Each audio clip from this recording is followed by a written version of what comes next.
오늘의 이야기 우리에게 고향이란 어떤 의미일까요? 태어나고 자란 곳, 익숙한 언어와 음식이 있는 곳, 그리고 무엇보다 마음을 나눌 수 있는 사람들이 있는 곳일 겁니다. 특히 머나먼 타국에서 삶의 터전을 일군 이민자들에게 함께 모여 서로를 보듬는 한인 커뮤니티는 제2의 고향과도 같습니다. 그런데 만약 은퇴 후의 안락한 삶을 위해 그 익숙하고 따뜻한 공동체를 떠나 완전히 새로운 곳으로 가야 한다면 당신은 어떤 선택을 하시겠습니까? 오늘 이야기는 30년 넘게 미국의 대표적인 한인 도시 시카고에서 살다가 한국인이라고는 거의 찾아볼 수 없는 낯선 땅 네브라스카로 떠난 한 은퇴 교수의 진솔한 고백입니다. 과연 그는 무엇을 얻고 무엇을 잃었을까요? 이야기가 시작되기 전 잠시 여러분의 마음을 나누어 주시길 부탁드립니다. 오늘의 이야기가 여러분의 삶에 작은 울림이나 위로가 된다면 구독과 좋아요로 저희와 함께 해주세요. 여러분의 따뜻한 마음 하나하나가 저희가 더 깊고 의미 있는 이야기를 만들어가는데 큰 힘이 됩니다. 이야기를 듣는 모든 분들의 가정에 하나님의 크신 사랑과 평안이 가득하기를 기도합니다. 자, 이제 인생의 황혼역에 새로운 도전을 시작한 그의 이야기 속으로 함께 들어가 보겠습니다. 3년 전 겨울이었습니다. 제가 30년을 넘게 살았던 시카고의 2월은 그야말로 칼바람이 뼈 속까지 파고드는 혹독한 시간이었습니다. 영하 20도를 넘나드는 날씨에 저와 아내는 꼼짝없이 집안에 갇혀 지내는 날이 계속되었습니다. 저는 노스웨스턴 대학교 기계공학과에서 33년간 학생들을 가르치다 막 은퇴한 67의 평범한 가장입니다. 시카고는 제 인생의 전부였습니다.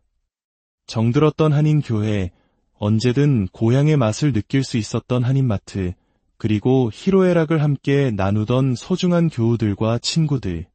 그 모든 것이 시카고에 있었습니다. 하지만 자식들이 모두 출가하고 아내와 단둘이 남은 집은 너무나도 크고 휑하게 느껴졌습니다. 그날 밤도 창문에는 두꺼운 성에가 가득 끼어 있었습니다. 저는 거실 소파에 앉아 무심코 인터넷을 뒤적이고 있었습니다. 미국에서 은퇴 후 살기 좋은 도시라는 제목의 기사가 눈에 들어왔죠.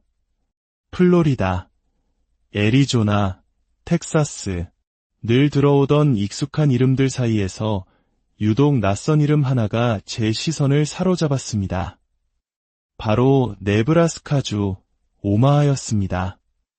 기사에는 오마하의 장점들이 나열되어 있었습니다. 저렴한 생활비, 미국 최고 수준의 의료시설, 낮은 범죄율, 편리한 교통. 은퇴한 노부부에게는 그야말로 완벽한 조건처럼 보였습니다. 하지만 제게 가장 중요한 한 가지 정보가 빠져 있었습니다. 바로 한인 커뮤니티에 대한 내용이었죠. 그때 제 어깨 너머로 화면을 보던 아내가 말했습니다. 여보, 여기 정말 좋아 보이네요. 우리 한번 구경이나 가볼까요? 아내 역시 시카고의 지독한 추위에 지쳐있던 터였습니다. 60대 중반을 넘어서자 관절염은 해마다 심해졌고 기나긴 겨울은 아내에게 우울증까지 안겨주곤 했습니다. 그해 3월 시카고의 두꺼운 눈이 녹기 시작할 무렵 저희 부부는 답사를 위해 오마하로 차를 몰았습니다.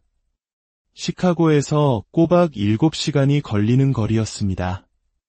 일리노이주를 벗어나 아이오와를 지나 네브라스카주로 들어서는 순간 무언가 다른 공기가 느껴졌습니다.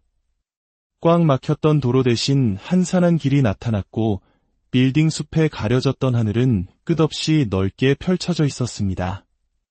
지평선이 보인다는 것이 이토록 가슴 벅찬 일인 줄 처음 알았습니다. 오마하에서 만난 부동산 중개인은 40대 중반의 친절한 백인 남성이었습니다. 그가 보여준 집들은 놀라움 그 자체였습니다. 시카고에서 $70만 줘야 살 수 있는 근사한 집이 이곳에서는 불과 25만 달러였습니다. 같은 돈으로 3배는 더 크고 넓은 마당과 차고 심지어 지하실까지 딸린 집을 살 수 있다는 사실이 믿기지 않았습니다. 저는 조심스럽게 물었습니다. 혹시 이 동네에 한국 분들이 많이 사나요? 중개인은 잠시 생각하더니 말했습니다. 몇몇 한국인 가족이 있긴 하지만 많지는 않아요. 대부분 의사나 대학 교수 같은 전문직 분들이죠. 그날 밤 호텔에서 인터넷을 샅샅이 뒤져보았습니다. 오마하 한인회 홈페이지를 겨우 찾았지만 마지막 업데이트는 2년 전에 멈춰 있었습니다. 한국마트는 단 한 곳도 없었고 한국 식당은 겨우 2곳이 전부였습니다. 이렇게 모든 조건이 완벽한데 왜 한국 사람들은 이곳에 오지 않는 걸까? 저와 아내는 고개를 갸웃거렸습니다. 생활비는 시카고의 절반, 집값은 3분의 1 수준, 범죄 걱정은 없고 유료시설은 오히려 더 좋아 보였는데 말입니다. 시카고로 돌아오는 차 안에서 저희는 결심을 굳혔습니다. 여보, 우리 오마하로 이사 갑시다. 아내도 흔쾌히 동의했습니다. 시카고에 집을 팔면 오마하에서 현금으로 집을 사고도 넉넉한 노후 자금이 남을 것 같았습니다. 그해 여름부터 이사 준비는 본격적으로 시작되었습니다. 30년 동안 쌓아온 살림살이를 정리하는 것은 생각보다 훨씬 힘든 일이었습니다. 책만 해도 수백 상자가 나왔으니까요. 주변 한인 친구들의 반응은 대부분 걱정 반, 우려 반이었습니다. 네브라스카, 거기가 대체 어디 붙어 있는 곳이야? 아니, 왜 하필 그런 시골로 가? 한국 사람도 한 명 없다는데 어떻게 살려고 그래? 특히 제가 30년간 장로로 섬겼던 한인 교회 목사님께서 걱정을 많이 하셨습니다. 박 교수님, 그곳에 가시면 신앙생활은 어떻게 하시려고요?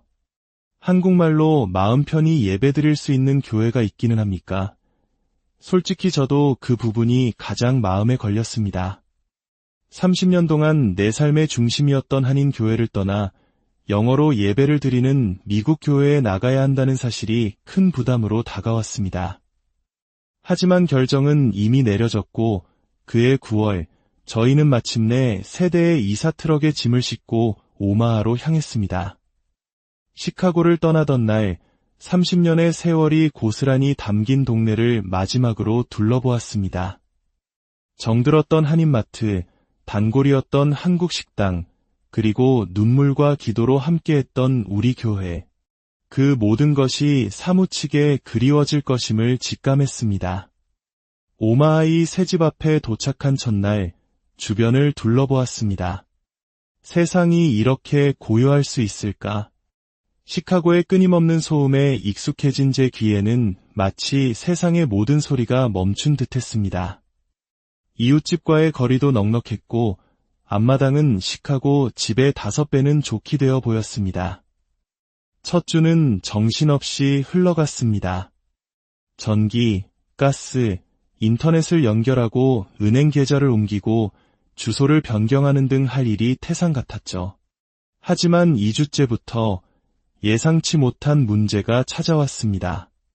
할 일이 줄어들자 갑자기 시간이 멈춘 듯 텅 빈 하루가 시작된 것입니다.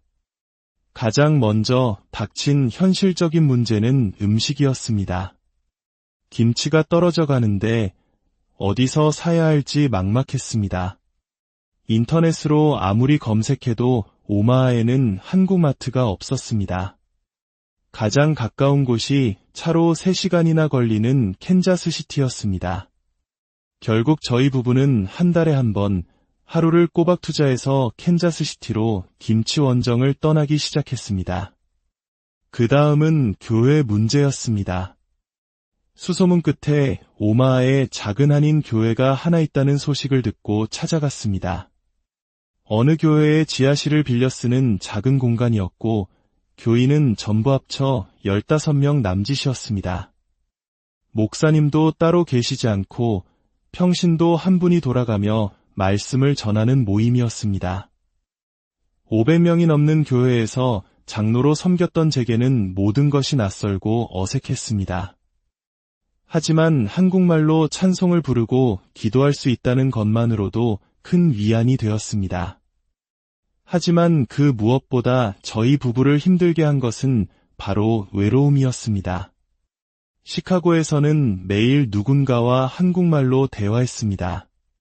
교회에서, 마트에서, 길 위에서 자연스럽게 마주치는 이웃들과 나누는 정겨운 대화들이 있었습니다. 그 끈끈한 정이 우리의 타향살이를 버티게 하는 힘이었습니다. 그런데 오마하에서는 일주일에 딱 한 번 주일 예배에서 만나는 교인들과 나누는 대화가 전부였습니다. 나머지 6일은 오직 영어만 사용해야 했습니다. 미국에서 30년을 살았지만 영어는 여전히 제게 모국어가 아니었습니다. 마트에서 장을 보고 은행 업무를 보고 병원에서 의사를 만나는 모든 일상이 영어로만 이루어지자 극심한 피로감이 몰려왔습니다. 특히 나이가 들며 청력이 예전 같지 않은데 빠르게 쏟아지는 영어를 알아듣는 것은 여간 힘든 일이 아니었습니다. 이사 온 지 6달쯤 되었을 때였습니다. 어느 날 저녁 아내와 식사를 하던 중 갑자기 아내가 소리 없이 눈물을 뚝뚝 흘리는 것이었습니다. 여보, 나 너무 외로워요. 아내도 저와 같은 마음이었던 겁니다. 시카고에서는 한인 부녀회 활동도 하고 친구들과 수다를 떨며 즐거운 시간을 보냈는데 이곳에서는 온종일 집 안에만 갇혀 있으니 깊은 우울감에 빠진 것이었죠. 저는 애써 아내를 위로했지만 제 마음속에도 확신은 없었습니다. 우리의 선택이 정말 옳았던 걸까? 그러던 중 한 줄기 희망을 발견했습니다. 오마하에 있는 네브라스카 주립대학 의과대학에 한국인 교수님들이 몇 분 계시다는 정보를 얻게 된 것입니다. 용기를 내어 연락을 드렸더니 마치 오래전부터 알던 사람처럼 반갑게 맞아주셨습니다. 아이고, 시카고에서 오셨다고요? 정말 반갑습니다. 여기서 한국 사람 만나는 게 하늘의 별 따기입니다. 그분을 통해 의사, 교수, 엔지니어 등 몇몇 한국인 가족들을 더 알게 되었습니다. 저희는 한 달에 한 번씩 모임을 갖기 시작했습니다. 하지만 그 만남만으로는 채워지지 않는 깊은 갈증이 있었습니다. 1년이 지나면서 저희는 현지 커뮤니티에 참여해보기로 했습니다. 집 근처 시니어 센터에 등록해서 브리지 게임도 배우고 독서 모임에도 나갔습니다. 70대, 80대의 미국 할머니, 할아버지들은 저희를 무척 친절하게 대해주셨습니다. 하지만 보이지 않는 문화의 벽은 여전히 존재했습니다. 유머 코드도, 관심사도, 삶을 바라보는 방식도 미묘하게 달랐습니다. 특히 음식 이야기가 나올 때면 더욱 그랬습니다. 아기는 없다는 걸 알지만 김치가 뭐예요? 젓가락으로 밥을 어떻게 먹어요? 같은 질문들이 반복될 때마다 설명해야 하는 피로감이 쌓여갔습니다. 그리고 이사 온 지 2년째 되던 해 코로나 팬데믹이 터졌습니다. 모든 모임이 중단되고 교회와 시니어 센터의 문이 굳게 닫혔습니다. 그때가 정말 가장 힘든 시간이었습니다. 아내와 저는 거대한 집에 완벽하게 고립되었습니다. 어느 날 밤 아내가 제게 진지하게 물었습니다. 여보, 우리 그냥 시카고로 다시 돌아갈까요? 솔직히 저도 수십 번은 더 했던 생각이었습니다. 하지만 저희는 돌아갈 수 없었습니다. 시카고 집은 이미 팔았고 무엇보다 오마하에서의 생활은 저희에게 경제적인 해방을 선물했기 때문입니다.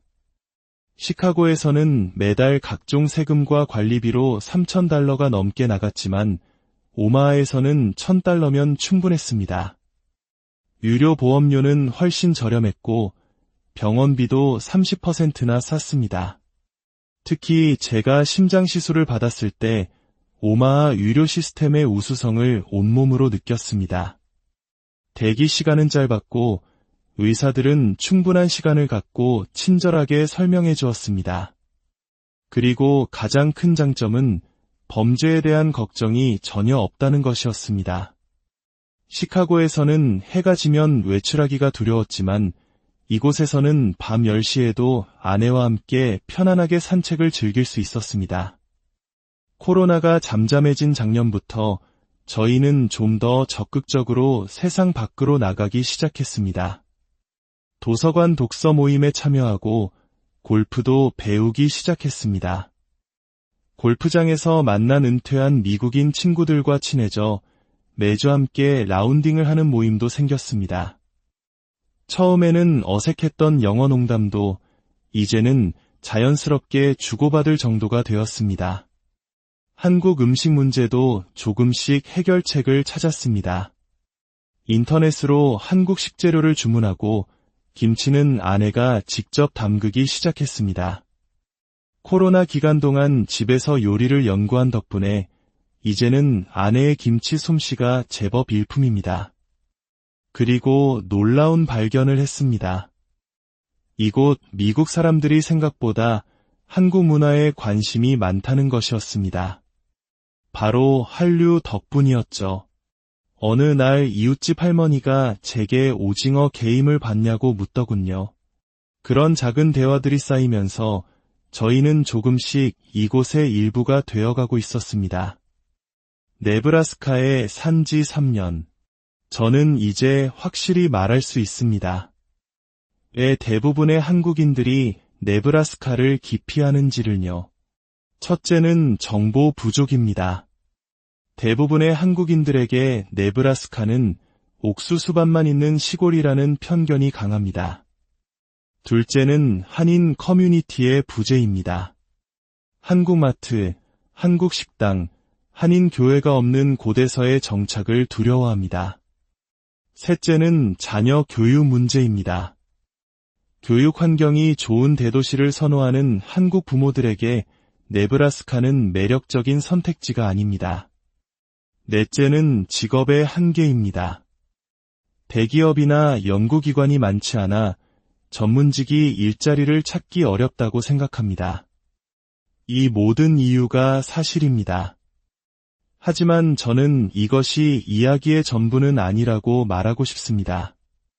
특히 은퇴 후의 삶을 고민하는 분들에게는 말입니다. 한국 커뮤니티가 없다는 것은 분명 큰 단점입니다. 하지만 동시에 장점이 되기도 합니다. 시카고에서는 30년을 살면서도 늘 한국 사람들하고만 어울렸습니다. 미국 사회 깊숙이 들어가 본 경험이 없었죠. 하지만 이곳에서는 어쩔 수 없이 현지인들과 어울려야 합니다. 그 과정에서 저희는 새로운 문화를 배우는 즐거움을 깨닫고 있습니다. 골프 친구 빌은 제게 미국의 역사를 알려주고 저는 그에게 한국의 문화를 소개해줍니다.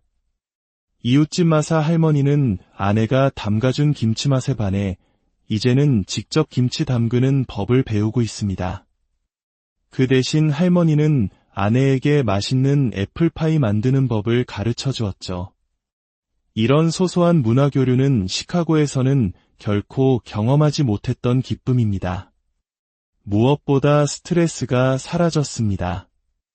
시카고의 한인 사회에는 보이지 않는 경쟁과 비교 의식이 있었습니다. 누가 더 성공했는지, 누구 자녀가 어느 대학에 갔는지, 그런 이야기들이 때로는 저를 피곤하게 했습니다. 하지만 이곳에는 그런 것이 없습니다. 모두가 자기만의 속도로 평화롭게 살아갑니다. 남과 비교할 필요도 체면을 차릴 일도 없습니다. 덕분에 건강도 눈에 띄게 좋아졌습니다. 스트레스성 고혈압으로 매일 약을 먹었는데 이곳에 온 후 혈압이 정상으로 돌아와 지금은 약을 끊었습니다. 아내의 우울증도 텃밭을 가꾸는 재미에 푹 빠지면서 깨끗이 사라졌습니다. 텃밭에서 직접 키운 상추와 깻잎으로 저녁 식탁을 차릴 때 아내의 얼굴에는 행복한 미소가 가득합니다. 물론 여전히 아쉬운 점은 있습니다. 명절이 되면 시카고의 친구들과 북적이던 교회가 그립고 한국 음식이 사무치게 생각납니다. 하지만 이제는 받아들입니다. 인생에서 모든 것을 다 가질 수는 없다는 것을 깨달았기 때문입니다. 저희는 끈끈한 한인 커뮤니티 대신 경제적 여유와 마음의 평안을 선택한 것입니다. 3년 전만 해도 네브라스카가 어디 있는지도 몰랐던 제가 지금은 이곳을 저의 제3의 고향이라고 부릅니다. 고향이란 태어난 곳만이 아니라 내 마음이 편안한 곳이라는 것을 나이 들어 깨닫게 되었습니다. 혹시 이야기를 듣고 계신 분들 중 은퇴 후 새로운 삶의 터전을 고민하는 분이 계시다면 용기를 내시라고 말씀드리고 싶습니다. 변화를 두려워하지 마십시오. 처음에는 외롭고 힘들겠지만 그 시간을 견뎌내면 분명 새로운 기쁨을 발견하게 될 것입니다. 특히 돈 걱정 없는 노후가 주는 평안함은 그 무엇과도 바꿀 수 없는 축복입니다. 이곳 사람들은 정말 순수하고 친절합니다.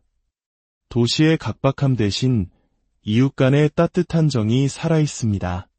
작년 겨울 폭설로 집 앞이 막혔을 때 이웃집 아저씨가 당연하다는 듯 제설기를 끌고 저희 집 앞까지 눈을 치워주었을 때의 감동을 저는 평생 잊지 못할 겁니다. 인생은 참으로 예측할 수 없는 여정인 것 같습니다. 67세에 시작된 저의 제3의 인생. 저는 이곳 네브라스카에서 앞으로도 아내와 함께 하루하루를 감사하며 살아갈 것입니다. 이곳은 숨겨진 보석 같은 곳입니다. 언젠가 더 많은 한국 분들이 이곳의 진정한 가치를